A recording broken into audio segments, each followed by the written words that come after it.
Olá pessoal, tudo bom? Eu sou o professor Paulo, professor de História, e hoje nós vamos falar sobre a pré-história brasileira.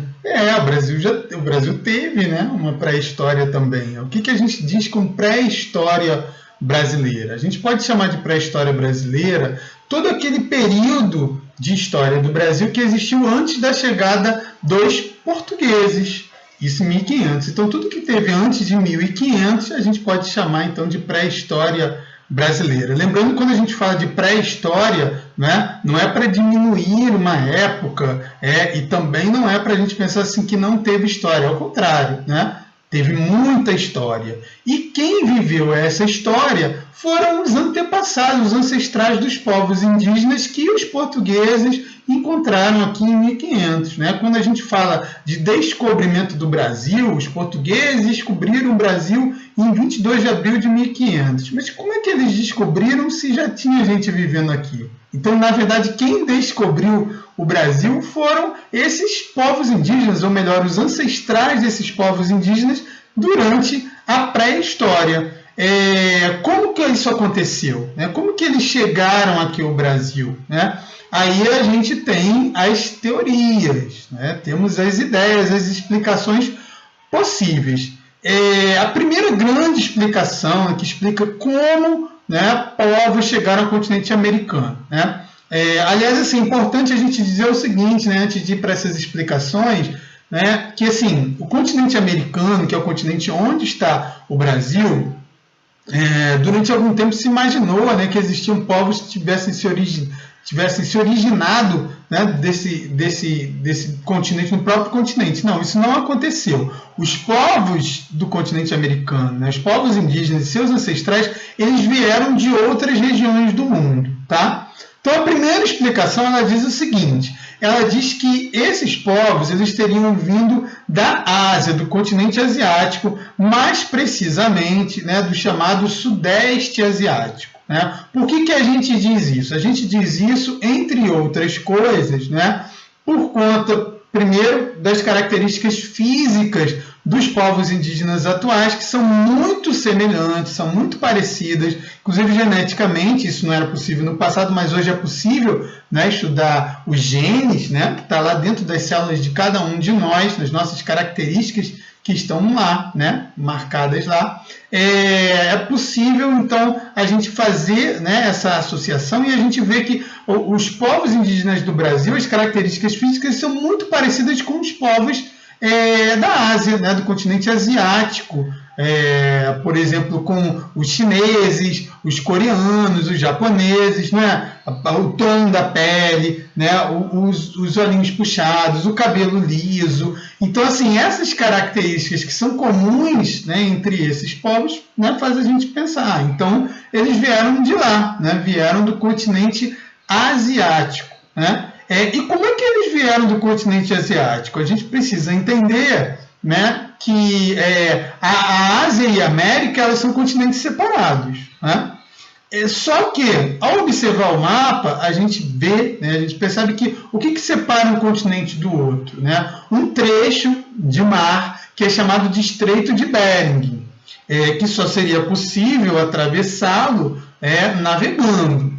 Isso não teria acontecido no passado, muito distante, há mais ou menos uns 12 mil anos atrás, quando chegaram aqui esses primeiros povos, alguns cientistas até falam de muito antes disso, mas como que eles atravessaram de um lugar para o outro sem usar embarcações, nessa primeira hipótese?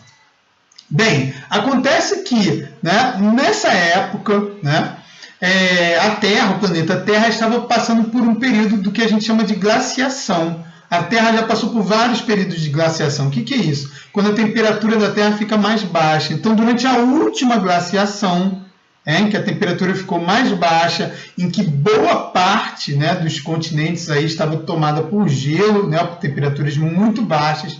Por conta disso, em alguns lugares o nível do mar era mais baixo, onde era possível até atravessar a pé em determinadas regiões que hoje a gente tem mar e tal, ou então a gente tinha lá geleiras, e aí por conta aí dessas geleiras, dessas camadas aí de gelo, acabou se formando uma espécie de uma, entre aspas, tá, gente? Uma ponte de gelo, não é uma ponte de verdade, tá? A gente vai, né, uma camada de gelo que permitiu para que pessoas do continente asiático chegassem até o continente americano, elas pudessem atravessar a pé, né, por essa camada de gelo, né, ou pelas chamadas terras emersas, né, aquelas terras que o nível do mar tinha baixado, e aí, né, a Terra apareceu. Então, por conta disso, foi possível atravessar de um continente para outro, que não é possível nos dias de hoje por causa do mar, né? Mas, naquela época, foi possível atravessar a pé. E por que eles atravessaram?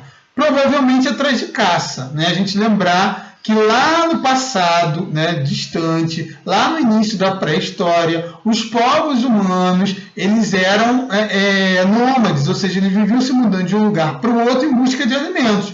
E aí foi assim que eles acabaram saindo da África, povoando o mundo, porque foram se espalhando, né, em busca de alimentos, foram percorrendo os vários continentes, provavelmente foi em busca de caça, atrás de caça, que populações da Ásia teriam chegado à América do Norte. E daí, né, continuaram pelo continente americano, descendo a América do Norte, América Central, até chegar à América do Sul, onde hoje está o Brasil. Essa é a primeira hipótese, tá? Mas a gente tem uma segunda hipótese, uma outra hipótese, que é uma hipótese que ela fala de navegação, né? Ela diz que povos de outras regiões, não da Ásia, mas povos vindos da Oceania, ou da chamada Polinésia, né, que é um conjunto de ilhas no Oceano Pacífico, esses povos, usando embarcações ainda bastante simples, né, como jangadas, canoas e tal, eles teriam atravessado, né,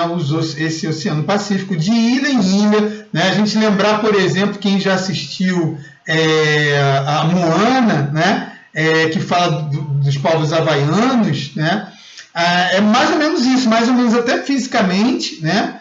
E mais ou menos como acontece ali aqueles povos navegadores, né, que teriam povoado o Havaí, né? Mais ou menos, então seria mais ou menos dentro dessa ideia de povos, né, com aquelas embarcações mais primitivas, teriam navegado, né, durante ao longo de muito tempo, de muitos anos, de ilha em ilha, pelo Oceano Pacífico, até chegar ao litoral da América do Sul. E esses povos, então, teriam também, né, iniciado a ocupação do continente americano, né? As características físicas desses povos, elas não estão muito presentes hoje, né, nos povos indígenas de hoje, mas foram encontrados fósseis, foram encontrados restos humanos do passado que parecem indicar né, que esse tipo de caminho pode ter sido usado, né, por povos para chegar aqui ao continente americano. Um bom exemplo disso aconteceu no Brasil. No Brasil, na região de Lagoa Santa, perto de Belo Horizonte, em Minas Gerais, foram encontrados alguns restos humanos, e esses restos humanos, quando foram reconstituídos, né, pelos cientistas, né, de um modo, claro que, né, artificial, né, pegaram crânio que encontraram e foram, né, tentando ali preencher esse crânio com materiais para formar, né, como se aquele crânio tivesse músculos, né, tivesse pele, como que seria? E aí chegaram à surpresa, né, de uma aparência que era uma aparência que era muito mais parecida com os aborígenes, né, que são povos da Oceania, né, uma aparência parecida com os havaianos, né, lembrando de novo da Moana, com povos africanos, né? Então, assim, essas características físicas muito mais próximas desses povos, né, elas parecem indicar que esses restos humanos que foram encontrados aqui, né, eles teriam vindo, a origem deles teria sido não, né, pelo norte do continente americano, né, vindo a pé da Ásia, mas teriam vindo de embarcações, né, da Polinésia ou da Oceania, né? E por que esses grupos depois, porque eles não existem mais fisicamente, a gente não tem mais os descendentes? Talvez não tenham conseguido, né, sobreviver no novo continente, talvez tenham sido mortos em guerras, né, pelos outros grupos indígenas, né, que foram se desenvolvendo aqui, descendentes daqueles que vieram da Ásia, talvez tenham se misturado com eles, né? Enfim, são muitas perguntas que ainda precisam de muitos estudos, que ainda virão certamente para para poder explicar isso, né? Dentro desses fósseis, a gente tem o mais famoso deles, foi batizado de Luzia, né?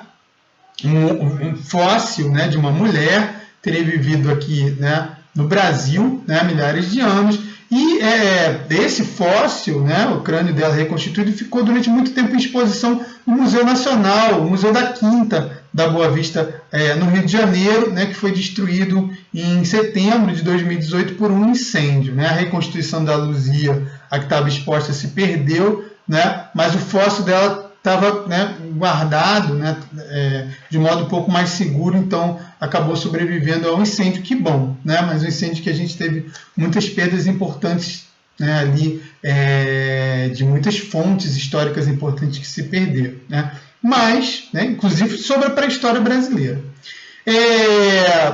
Então, voltando aqui às características, aí a gente agora, voltando não, né, a gente chegando já propriamente dito a esses povos, né, que viveram na pré-história brasileira, a gente vai falar um pouquinho das características deles, como é que eles eram, como é que era a vida deles, né. Primeiro, em relação ao tamanho, a gente já falou, né, da questão da aparência, né, a maior parte tinha essa aparência mais próxima mesmo de povos asiáticos, né, ou dos atuais índios, mas a gente tem esses achados, né, como por exemplo da Luzia e dos restos lá encontrados em Lagoa Santa, né, que indicam uma outra origem, uma outra aparência.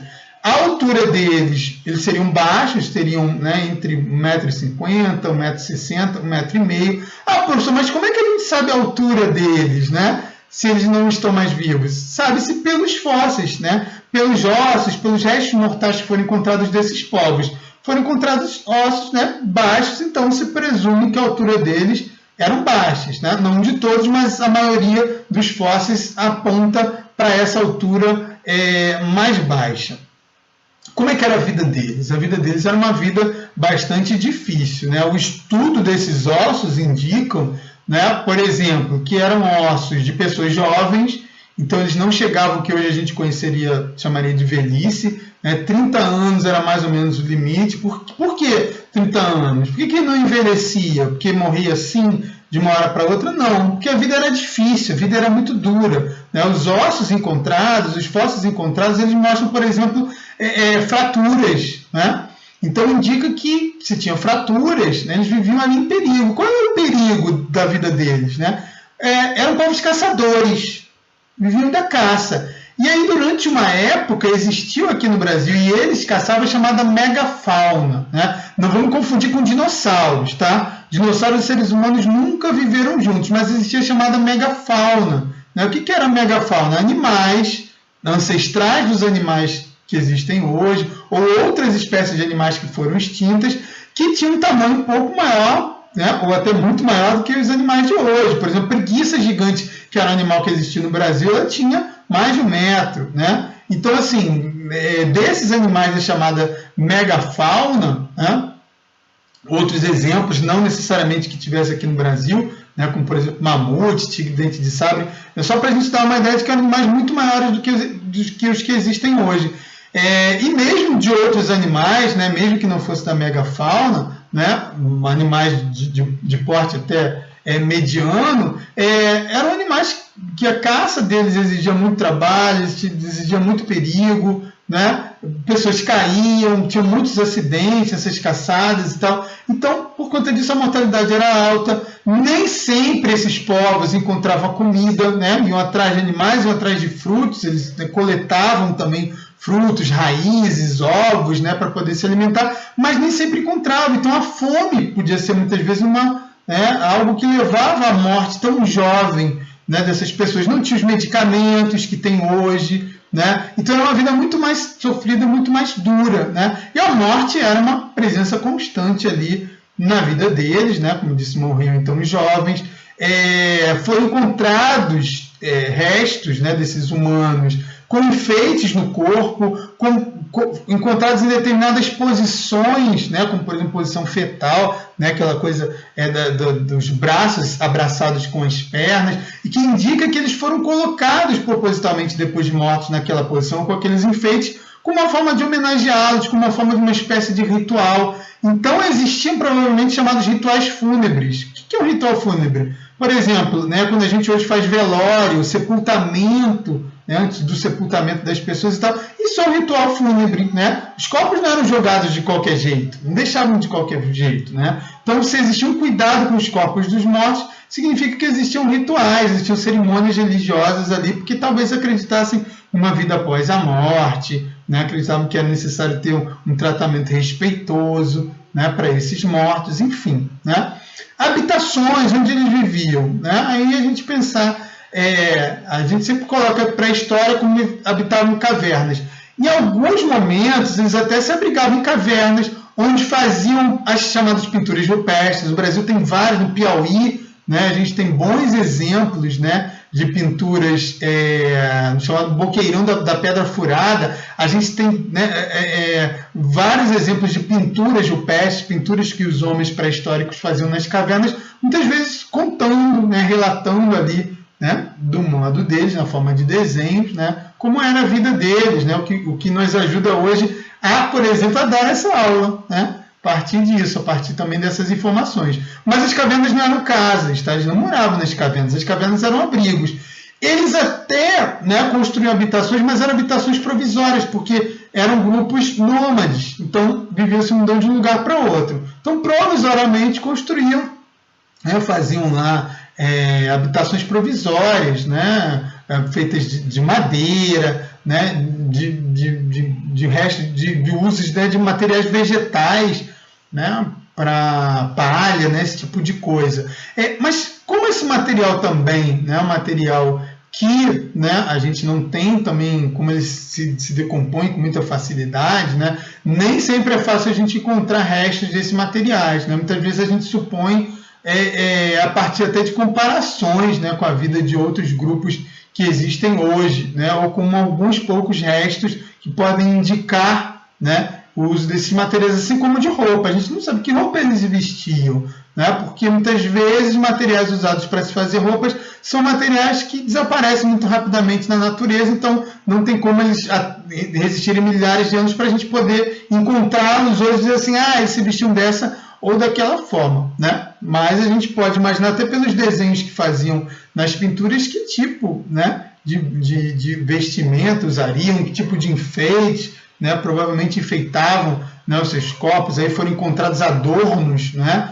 Adornos são enfeites, né? Colares, né? Brincos, né? E outros mais, né? Foram encontrados juntos a corpos deles, foram encontrados juntos, né, materiais usados para fazer, né, as ferramentas, as armas da caça, né, da pesca, de pedra, né, de ossos, como dos povos pré-históricos, né, de um modo geral. A alimentação, como eu falei, né, vinha por meio da caça, da pesca, né, da coleta, animais grandes, mas também animais de pequeno porte, né, como, por exemplo, morcegos, se alimentavam de morcegos, né, de pacas, né, que é um parente aí da cutia, né, da capivara, que é um pouco maior, né, se alimentavam então desse tipo de animais e de outros animais, né, alguns maiores, alguns menores, para poderem aí sobreviver, tá? Enfim, né, é isso, né, o que a gente pode colocar aqui sobre esses povos, né, que são os ancestrais, né, que foram os ancestrais dos nossos índios e que foram, né, os verdadeiros descobridores do Brasil. Ok, pessoal? Então, muito obrigado aí pela atenção de vocês e até a próxima. Tchau, tchau!